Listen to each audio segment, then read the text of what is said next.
How to delete Snapchat's chat. Welcome back to the channel, guys. Today we're gonna learn how you can delete Snapchat's chat.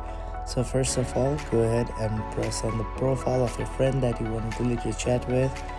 After you get here, there is an option on the top right of the screen with three dots. After you press it, there will be multiple options.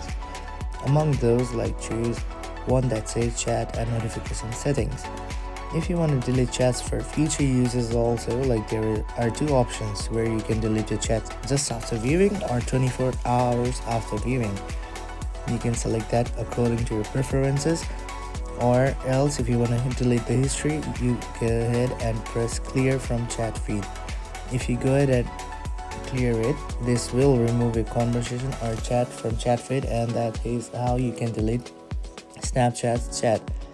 If you got any other questions, feel free to ask in the comment section, and see you guys in the next one.